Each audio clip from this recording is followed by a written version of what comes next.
नमस्कार प्यारे साथियों, स्वागत है आपका एक बार फिर से आपके अपने YouTube channel RBSC online classes में। लास्ट वीडियो में अपन ने बात करी थी चैप्टर नंबर 3। आज अपन एक और श्लोक का चैप्टर स्टार्ट कर रहे हैं, चैप्टर नंबर 12, मरु सौंदर्यम। मरु मीन्स मरुस्थल का सौंदर्य, यानी कि अपने राजस्थान की विशेषताओं का ये चैप्टर है। अपने राजस्थान की प्रसिद्ध चीजें क्या क्या विशेषताएं हैं उससे संबंधित ये चैप्टर है। तो स्टार्ट करते हैं फर्स्ट श्लोक। ध्यान से वीडियो को देखिए, अच्छे से एक एक वर्ड का अर्थ समझिए, क्योंकि इसी में से एक व्याख्या एक अनुवाद आपके 5 नंबर का आना है। तो अच्छे से समझिए। पहला श्लोक कह रहा है कि शरीर विज्ञान विचक्षणेन प्रशंसितो अयम चरकेश्वरेण। शरीर विज्ञान के आचार्य चरक के द्वारा प्रशंसितो अयम, मतलब जिसकी प्रशंसा की गई है। शरीर विज्ञान के आचार्य चरक द्वारा जिसकी प्रशंसा की गई है। ये बहुत बड़े डॉक्टर हुए आचार्य चरक, उनके द्वारा ये कह रहा है कि जिसकी प्रशंसा की गई है, स्नेह प्लस आर्द्र, स्नेह आर्द्र भावों से विशिष्ट होने के कारण, स्नेह मन प्रेम दयालुता आदि भावों के द्वारा विशिष्ट होने के कारण, शुष्को अपि मतलब सूखा होते हुए भी, शुष्क होते हुए भी, यह नित्य मतलब हमेशा सरसः च देश, यह हमेशा सरस लगता है। यह देश, यह राज्य हमेशा सरस लगता है। यानी कि राजस्थान को एक शुष्क प्रदेश माना जाता है, शुष्क प्रदेश है, परंतु फिर भी ये कह रहा है कि इस राजस्थान के अंदर लोगों में प्रेम दयालुता अपनेपन की भावना इतनी है कि उस विशेषताओं के कारण ये शुष्क होता हुआ भी हमेशा लोगों को सरस लगता है। ठीक है, तो शरीर विज्ञान के आचार्य चरक के द्वारा प्रशंसित यह राज्य, यह देश, यह राज्य है। स्नेह और स्नेह मतलब प्रेम, आर्द्र दयालुता यानी कि प्रेम और दयालुता आदि भावों से विशिष्ट होने के कारण, सूखा होते हुए भी, शुष्क होते हुए भी, यह नित्य मतलब हमेशा सरस लगता है। समझ आ गया होगा। नेक्स्ट और बहुत ही इंपॉर्टेंट श्लोक है, बहुत इंपॉर्टेंट श्लोक है जिसमें राजस्थान की विशेषताओं का वर्णन किया गया है कि जिसने राजस्थान के सौंदर्य को देखा, उसने नहीं देखा, उसने दुनिया के अंदर कहीं पर भी कोई भी दर्शनीय जगह को नहीं देखा है। तो ये कह रहा है मरु सुवर्णो न ही ये न दृष्टः। सुवर्णो मतलब सुनहरे, सु मतलब सुनहरे और वर्ण मतलब रंग वाले, सुनहरे रंग वाले मरु मतलब मरुस्थल को। अब राजस्थान को, मरुस्थल को सुनहरा क्यों कहा गया? यहां फैले हुए मिट्टी के टीलों के कारण, पीले रंग के होने के कारण वो सोने के समान चमकते, तो इस कारण राजस्थान को, मरुस्थल को क्या कहा गया है? सुनहरा कहा गया। तो सुनहरे रंग वाले मरु मतलब मरुस्थल को, येन मतलब जिसने, न दृष्टा मतलब नहीं देखा है। सुवर्णों में सुनहरे रंग वाले, मरु में मरुस्थल को, येन मतलब जिसने, न दृष्टा मतलब नहीं देखा है, तेन मतलब उसने, कुहचित मतलब कहीं पर भी, सुदृश्य मतलब देखने लायक जगह को, न दृष्टा मतलब नहीं देखा है। तेन मतलब उसने, कुहचित मतलब कहीं पर भी, सुदृश्य मतलब दर्शनीय स्थान को, न दृष्टा मतलब नहीं देखा है। जिसने सुवर्णो मतलब सुनहरे, मरु मतलब मरुस्थल को, येन न दृष्टा मतलब जिसने नहीं देखा है, येन मतलब जिसने, न दृष्टा मतलब नहीं देखा है, तेन मतलब उसने, येन मतलब जिसने और तेन मतलब उसने, कुहचित मतलब कहीं पर भी, सुदृश्य मतलब दर्शनीय जगह को, न दृष्टा मतलब नहीं देखा है। अब क्यों, देखिए इसकी विशेषता बता रहा है कि स्फुटम मरुभांति सुमेरु श्रृंगा।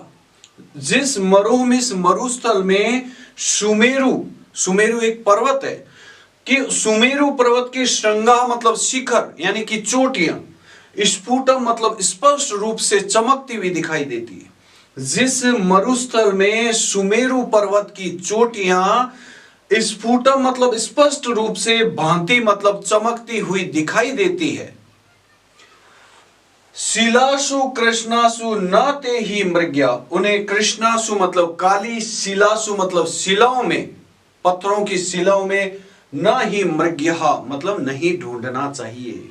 जिस सुमेरु पर्वत के शिखर है, वो जिस मरुस्थल में स्पष्ट रूप से चमकते हुए दिखाई देते हैं, उन्हें काली शिलाओं में नहीं ढूंढना चाहिए। एक बार फिर बता रहा हूं, बहुत इंपॉर्टेंट श्लोक है कि ये मतलब जिसने सुनहरे मतलब सुवर्णो मतलब सुनहरे, मरु मतलब मरुस्थल को न दृष्टा मतलब नहीं देखा, जिसने इस सुनहरे मरुस्थल को नहीं देखा है, तेन मतलब उसने क्वचित मतलब कहीं पर भी उसने सुदृश्य मतलब दर्शनीय जगह को न दृष्टा मतलब नहीं देखा, उसने कहीं पर भी कोई दर्शनीय जगह नहीं देखी है। जिस मरुस्थल में सुमेरु श्रृंगा मतलब सुमेरु पर्वत के शिखर स्फुटम मतलब स्पष्ट रूप से भांति मतलब चमकते हुए दिखाई देते हैं। जिस मरुस्थल में सुमेरु पर्वत के शिखर स्पष्ट रूप से चमकते हुए दिखाई देते हैं, उन्हें कृष्णासु शिलासु मतलब काली शिलाओं में, मृग्या मतलब होता है ढूंढना, और नामिस नहीं, तो ढूंढना नहीं चाहिए। नेक्स्ट, इसमें भी मरुस्थल की, राजस्थान की विशेषताओं का वर्णन है कि राजस्थान के अंदर क्या क्या चीजें हैं। देखिए, रम्य क्वचित शेकत वप्रवानो सुकोमले भास्वती हेम वर्ण।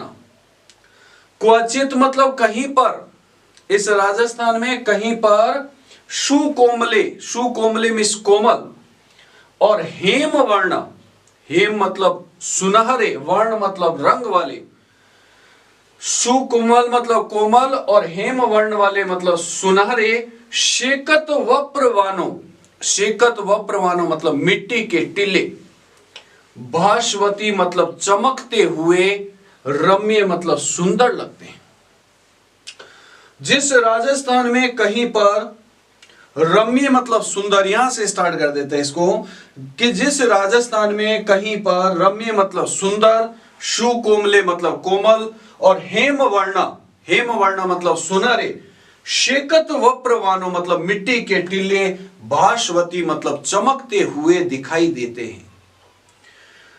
प्रातः प्रदोषे च सुखम स्थितानाम, वहां उन मिट्टी के टीलों पर प्रातः मतलब सुबह और प्रदोषे मतलब शाम को, सुखम मतलब सुख पूर्वक, स्थितानाम मतलब बैठना, उन मिट्टी के टीलों पर सुबह और शाम को सुख पूर्वक, स्थितानाम मतलब बैठना, केशाम मतलब किसके, चेतांसी मतलब मन को, न विकासवंती मतलब खुश नहीं करता, किसके मन को अच्छा नहीं लगता।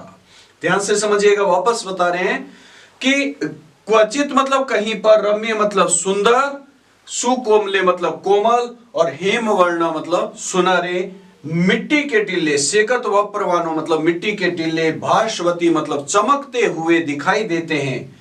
उन टीलों पर, मिट्टी के टीलों पर प्रातः मतलब सुबह और प्रदोषे मतलब शाम को, सुगम स्थिताना मतलब सुख पूर्वक बैठना, केशा मतलब किसके, चेतांसी मतलब मन को, न विकासवंती मतलब अच्छा नहीं लगता। अर्थात उन मिट्टी के टीलों पर शाम और सुबह, जो मिट्टी के टीले कैसे हैं, रम्य मतलब सुंदर है, सुकोमले मतलब कोमल है, और हेम वर्ण मतलब सुनहरे, क्योंकि मिट्टी का रंग जो टीले हैं वो किसके हैं, पीले हैं, पीले होने के कारण सोने के समान चमकते हैं, इसलिए सुनहरे रंग वाले मिट्टी के टीलों पर बैठना किसको अच्छा नहीं लगता, अर्थात सभी को अच्छा लगता है। फिर नेक्स्ट श्लोक में राजस्थान में मिलने वाली कुछ वस्तुओं, कुछ चीजों का और कुछ विशेषताओं का वर्णन किया गया है कि शीतलो गंध वह समीरह, कि जिस राजस्थान में शीतल मतलब ठंडी, गंध वह मतलब सुगंधित, समीरह मतलब हवा चलती है, जहां शीतल मतलब ठंडी, गंध वह मतलब सुगंधित, समीरह मतलब हवा चलती है, और जहां पर तितिराणा मतलब तीतर पक्षी, जिसकी प्रजाति ही पूरी लुप्त हो गई है और जो सिर्फ राजस्थान में ही पाया जाता था, ये लगभग ये प्रजाति है वो लुप्त सी हो गई है। गांव में शायद कुछ मिल जाए, बाकी और तो कहीं पर तीतर जो पक्षी है वो मिलना ही बंद हो गए, एकदम लुप्त प्राय सी ये प्रजाति हो गई है। और ये सिर्फ राजस्थान में ये पक्षी पाया जाता था कि जहां पर शीतल मतलब ठंडी, गंध वह मतलब सुगंधित, समीरा मतलब हवा चलती है, और जहां पर तीतर पक्षियों का मधुर विरावह मतलब कलरव सुनाई देता है, जहां पर तीतर पक्षियों का मधुर कलरव सुनाई देता है। तन नर्तनम, इसका संधि विच्छेद करेंगे अपन, तो इसका संधि विच्छेद हो जाएगा तत् प्लस नर्तनम, तत् प्लस नर्तनम। और जहां पर बहरवी विभूषणा नाम मतलब मयूरों का, बहरवी विभूषणा नाम इस मयूरों का, देखिए मैं आपको एक एक वर्ड का अर्थ बता रहा हूं, थोड़े से अलग शब्द है इसमें जो आपके लिए बिल्कुल नए, इस पाठ के अंदर जो आपको शब्द मिल रहे हैं वो लगभग आपके लिए एकदम नए हैं। ध्यान से समझिएगा। मैं आपको, देखो आपने एक चीज नोट करी होगी, मैं चैप्टर पढ़ाते समय एक एक वर्ड का पहले आपको अर्थ बताता हूं, फिर पूरा सेंटेंस बताता हूं, उसके बाद एक बार फिर से पूरा श्लोक समझाता हूं, ताकि आपको कहीं कोई डाउट नहीं रहे। चैप्टर को रटना नहीं है, चैप्टर को समझना है। जितना आप एक एक वर्ड के अकॉर्डिंग समझोगे, वर्ड टू वर्ड उसको समझोगे, उतना आपके चैप्टर क्लियर होगा। कि जहां पर बहरवी विभूषणा नाम मतलब मयूरों का, नर्तनम इस, देखो नर्तनम मतलब नृत्य करना दिखाई देता है, और कुरंगा नाम मतलब हरिणों का, हिरणों का समोत्पलति मतलब उछल कूद दिखाई देती है। जिस राजस्थान में बहरवी विभूषणा नाम, बहरवी विभूषणा नाम मतलब मयूरों का, नर्तनम देखो तत् प्लस नर्तनम, नर्तनम मतलब नृत्य करना दिखाई देता है, जिस राजस्थान में मयूरों का नृत्य करना दिखाई देता है, और कुरंगा नाम मतलब हिरणों का, समोत्पलति मतलब उछल कूद दिखाई देती है। वापस समझा रहा हूं, जिस राजस्थान में शीतल मतलब ठंडी और गंध वह मतलब सुगंधित, शमीरा मतलब हवा चलती रहती है, और जहां पर तीतर पक्षियों का मधुर विरावह मतलब कलरव सुनाई देता, आवाज सुनाई देती है, और जहां पर मयूरों का नृत्य, नर्तनम मतलब नृत्य करना दिखाई देता है, और कुरंगाना मतलब हिरणों का समोत्पलति मतलब उछल कूद दिखाई देती है। नेक्स्ट श्लोक पे आ जाओ। ते तुंदिलः स्वादु रसः कलिंगः, जहां पर तुंदिलः मीन्स बड़े बड़े, और स्वादु रसः मतलब स्वादिष्ट, कलिंगः मीन्स मतीरे, जो कि सिर्फ अपने राजस्थान में ही पाए जाते हैं, है ना। तो ये कह रहे हैं कि जहां पर तुंदिलः मीन्स बड़े बड़े, और स्वादु रसः मीन्स स्वादिष्ट, कलिंगः मीन्स मतीरे पाए जाते हैं, और जहां पर शारदी मतलब शरद ऋतु में चंद्रिका, चंचल चंद्रिका मतलब चंद्रमा की चंचल चांदनी दिखाई देती है, जहां पर शरद ऋतु में चंद्रमा की चंचल चांदनी दिखाई देती है। स्फूर्ति स्फुरंती स्फूर गवालिशु, ध्यान से समझिएगा इस लाइन को। स्फूर गवालिशु मतलब पक्षियों की कतारों में, पक्षियों की कतार, कतार मतलब लाइनों में, जहां पर पक्षियों की कतारों में स्फूर्ति स्फुरंती मतलब एक स्फूर्ति दिखाई देती है, स्फूर्ति जिसको अपन इंग्लिश में बोलते हैं एनर्जी, स्फूर्ति दिखाई देती है, जहां पर पक्षियों की कतारों में स्फूर्ति दिखाई देती है। और कर्मेलका नाम, कर्मेलका नाम मतलब ऊंटों की एक समान गति दिखाई देती है, जहां ऊंट है वो एक गति से चलते जाते हैं। देखिए वापस बता रहा हूं, जहां पर जिस राजस्थान में जिस मरुस्थल में कलिंगा, कैसे कलिंगा यानी मतीरे कैसे, तुंदिला मीन्स बड़े बड़े, और स्वादु रसा मतलब स्वादिष्ट, कलिंगा मीन्स मतीरे पाए जाते हैं, और जहां पर शरद ऋतु में चंद्रमा की चंचल चांदनी दिखाई देती है, और जहां पर स्फूर गवालिशु मतलब पक्षियों की कतारों में स्फूर्ति दिखाई देती है, और जहां पर क्रमेलका नाम मतलब ऊंटों की एक समान गति दिखाई देती है। मेरे हिसाब से इन पांचों श्लोक में आपको कोई दिक्कत नहीं होगी। नेक्स्ट श्लोक है अपना, वर्षा गमे चारु मरुम, वर्षा ऋतु में चारु मतलब होता है सुंदर, मरु मतलब मरुस्थल को, विहाय मतलब छोड़कर, वर्षा ऋतु में चारु मतलब सुंदर, मरु मतलब मरुस्थल को, विहाय मतलब छोड़कर, क्वा अन्यत्र, इसका संधि विच्छेद होगा क्वा प्लस अन्यत्र, अ प्लस अ मिलकर अ बना हुआ है, दीर्घ संधि है इसके अंदर। अन्यत्र मतलब दूसरी जगह और क्वा मतलब किसका, दूसरी जगह क्वा मतलब किसका, चितम मतलब मन, रमेत मतलब लग सकता है। वर्षा ऋतु में चारु मतलब सुंदर, मरु मतलब मरुस्थल को, विहाय मतलब छोड़कर, क्व अन्यत्र मतलब दूसरी जगह, कश्यापि मतलब किसी जगह, और चितम मतलब मन, रमेत मतलब लग सकता है। शरहसु वर्षा समय अपि, सरह मतलब होता है तालाब, तो वर्षा के समय में भी शरत मतलब शरद ऋतु के समान, प्रसन्न मतलब खुश, और सलीलम मतलब स्वच्छ दिखाई देते हैं। जहां पर जिस राजस्थान में तालाब है, वर्षा ऋतु में भी शरद ऋतु के समान ही प्रसन्न मतलब खुश और सलीलम मतलब स्वच्छ दिखाई देते हैं। क्योंकि देखिए वर्षा ऋतु के समय क्या होता है, बारिश आती है, तो बारिश से जो मिट्टियां वगैरह है या कचरा वगैरह उन तालाबों में जाकर तालाब गंदे हो जाते हैं, और शरद ऋतु में ये बारिश वगैरह नहीं होती तो तालाब एकदम स्वच्छ दिखाई देते हैं। तो परंतु ये कह रहा है कि राजस्थान में तो वर्षा ऋतु के समय में भी तालाब है, वो शरद ऋतु के समान ही खुश और स्वच्छ दिखाई देते हैं। वापस बता रहे हैं कि वर्षा ऋतु में चारु मतलब सुंदर, मरु मतलब मरुस्थल को, विहाय मतलब छोड़कर, वर्षा ऋतु में सुंदर मरुस्थल को छोड़कर किसी दूसरी जगह किसी का मन कैसे लग सकता है, चितम मन होता है मन। सरह मतलब होता है तालाब, तालाब तो वर्षा के समय में भी शरद ऋतु के समान ही प्रसन्न और सलील मतलब स्वच्छ दिखाई देते हैं।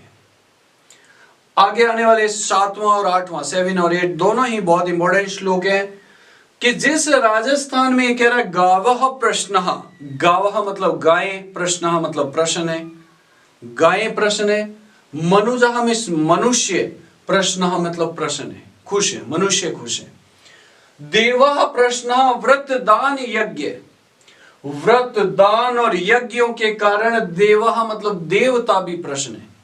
क्योंकि देखिए पूरे भारत के अंदर जो धार्मिक प्रवृत्ति पाई जाती है, चाहे व्रत के हिसाब से ले लो, दान के हिसाब से ले लो, हवन यज्ञ हवन इत्यादि चीजों के माध्यम से ले लो, सबसे ज्यादा जो धार्मिक प्रवृत्ति दिखाई जाती है वो अपने इसी राजस्थान के अंदर दिखाई देती है। तो इस कारण व्रत दान और यज्ञों के कारण देवता भी प्रसन्न है। किम नाम तत् न मरो समृद्धा, क्या ऐसा है जिससे मरो मतलब मरुस्थल, समृद्ध मतलब समृद्ध नहीं। आज राजस्थान हर चीज में विकासशील देश है, विकास विकसित हो रहा है, धीरे धीरे विकास की ओर अग्रसर हो रहा है, ठीक है। तो ये कह रहा है कि क्या ऐसा है जिससे मरो मतलब मरुस्थल, समृद्ध मतलब समृद्ध नहीं, इसलिए कह रहा विद्याम समृद्धो भवता विदेय, इसलिए इसे विद्या से भी समृद्ध करना चाहिए, विद्या से भी इसे विकसित करना चाहिए। क्योंकि देखिए एक कमी जो अपने राजस्थान, हालांकि अब इस समय में तो बहुत कम हो गई है, कि कमी ये दिखाई देती है कि राजस्थान में जो शिक्षा है उसका प्रसार बहुत कम है, शिक्षा को लोग बहुत कम महत्व देते हैं। परंतु हालांकि ये समय तो बहुत बदल गया है। उस समय की बात कर रहा है कि क्या ऐसा है जिससे राजस्थान समृद्ध नहीं है, विकसित नहीं है, इसलिए अब इसे विद्या से भी समृद्ध करना चाहिए। जिस राजस्थान में गावह प्रश्न मतलब गाय प्रश्न है, मनुजह प्रश्न मतलब मनुष्य प्रश्न है, और व्रत दान और यज्ञों के द्वारा देवः प्रश्न मतलब देवता भी प्रश्न है। क्या ऐसा है, किम नाम मतलब क्या ऐसा है, कौन सा ऐसा नाम है जिससे मरो मतलब मरुस्थल, समृद्ध मतलब विकसित नहीं, इसलिए इसे विद्या से भी समृद्ध करना चाहिए, विद्या से भी इसे विकसित करना चाहिए, यानी कि इसे विद्या के इस क्षेत्र में भी इसे आगे बढ़ाना चाहिए।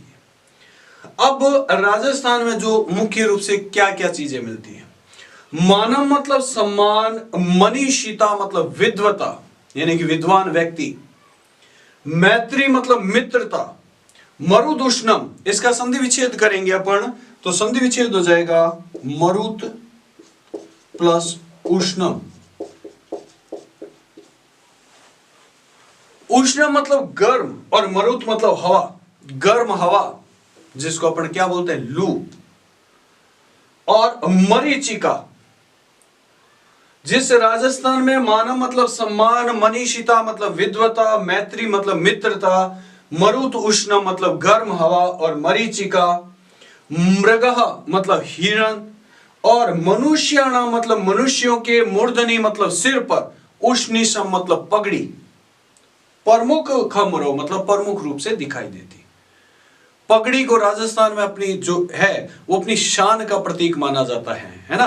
तो देखिए राजस्थान में क्या, मनुष्यों के अंदर मानव मतलब सम्मान की भावना, मनीषिता मतलब विद्वता, विद्वान व्यक्ति, मैत्री मतलब मित्रता, लोगों में मित्रता की भावना, मरुत उष्ण मतलब गर्म हवा जो कि बहुत ज्यादा चलती, लू, और मरीचिका, मरीचिका किसको कहते हैं, देखिए गर्मियों के अंदर आपने कभी नोट किया होगा, आप खुली सड़क पे जा रहे हैं तो आपको ऐसा लगेगा थोड़ी दूर पे रोड के ऊपर पानी है, ऐसा लगेगा जैसे रोड के ऊपर पानी चल रहा है, तो उस पानी का जो आभास होता है वो मरीचिका कहलाती है।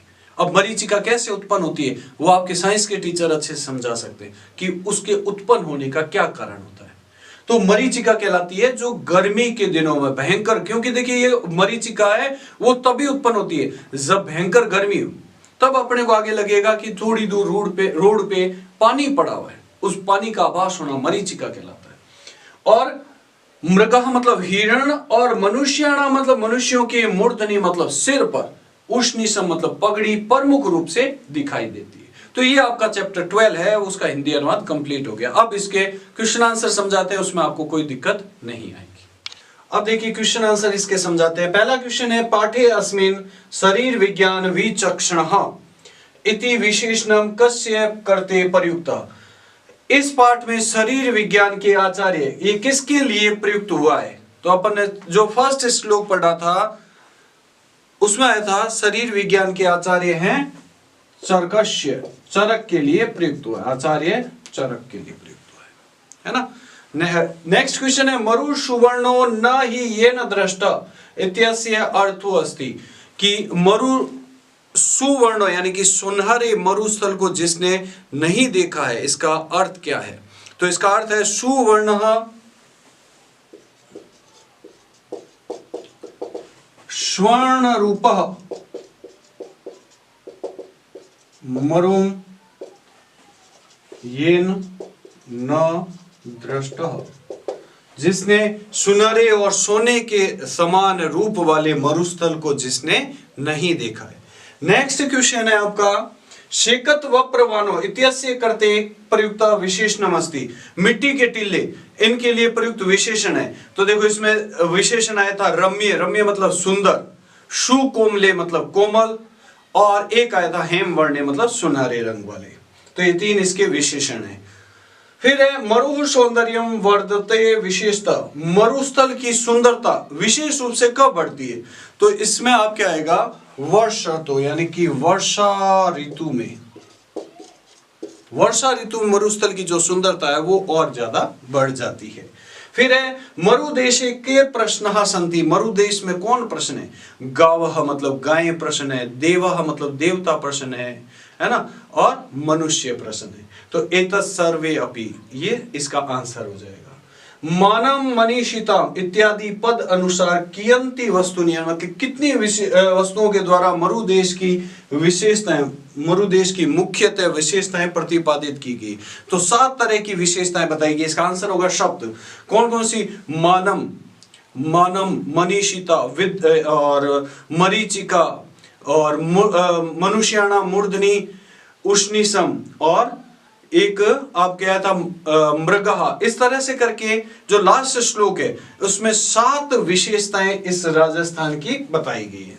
तो ये आपके क्वेश्चन हो गए। इसमें आज मैं आपके इस वीडियो में आपको एक होमवर्क दूंगा क्वेश्चन आंसर के लिए, 3 क्वेश्चन दूंगा, उसके आंसर लिख के आपको बताने हैं मुझे, क्योंकि ये जो चैप्टर मैंने समझा है उस चैप्टर में से आपको क्वेश्चन बना के लिखने हैं। नेक्स्ट क्वेश्चन है मैचअप, मिलान वाला, चरकः, चरकः ये कौन थे, इसमें से आपके मैचअप आ जाएगा शरीर विज्ञानम। फिर नेक्स्ट है बहर भी विभूषणाना मतलब मयूरों का क्या दिखाई देता है, नर्तनम मतलब नृत्य दिखाई देता है। फिर गंध वह मतलब सुगंधित, सुगंधित क्या चलती है, शमीरह मतलब हवा चलती है।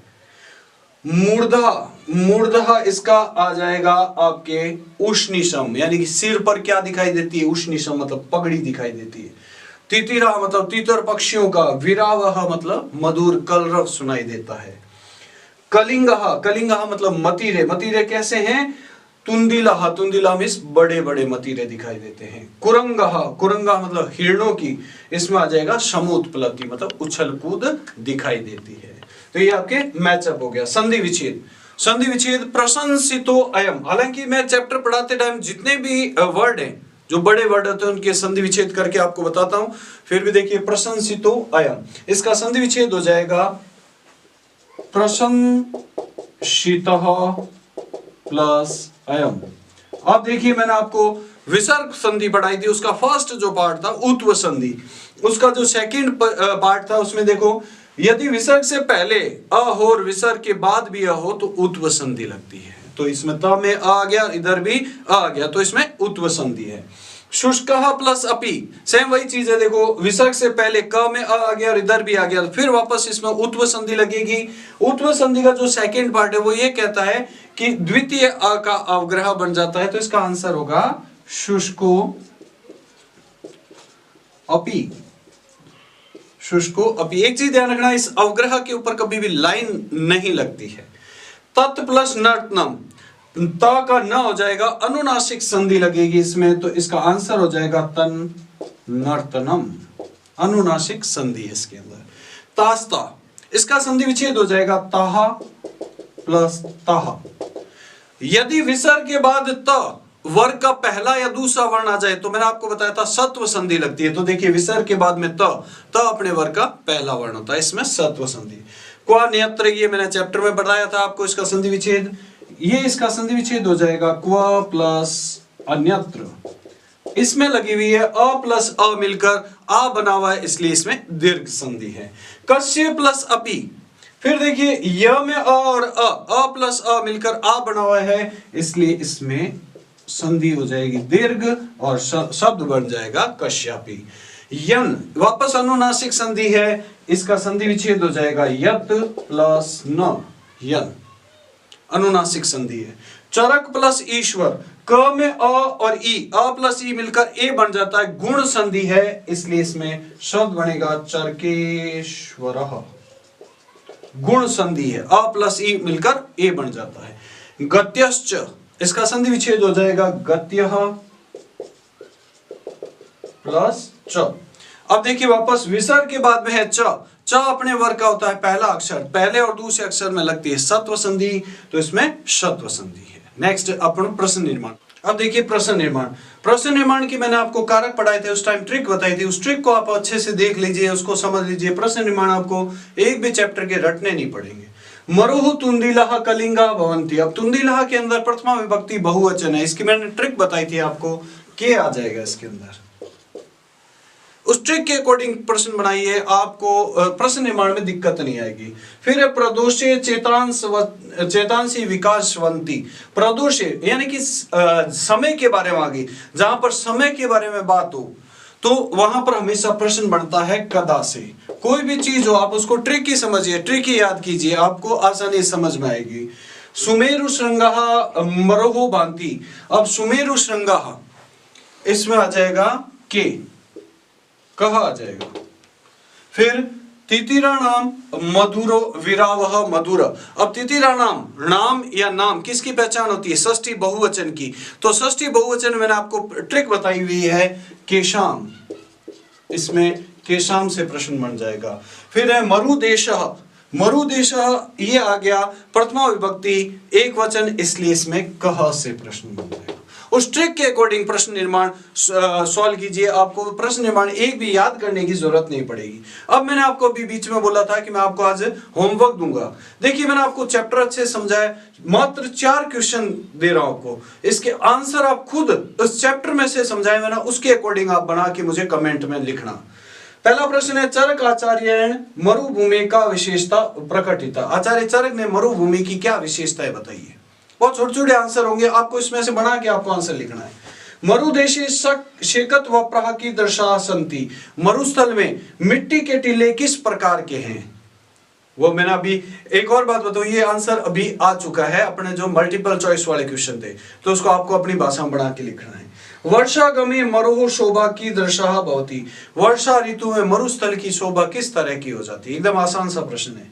और मरु मरीचिका में स्पष्टीकुर्वन्तु, मरीचिका को स्पष्ट करना। तो ये आपके 4 क्वेश्चन है, आपको कमेंट में जरूर मेरे को इन चारों के आंसर लिख के बताने। तो चैप्टर कितना समझ आया, कोई डाउट हो आप मेरे से कमेंट में पूछ सकते हैं।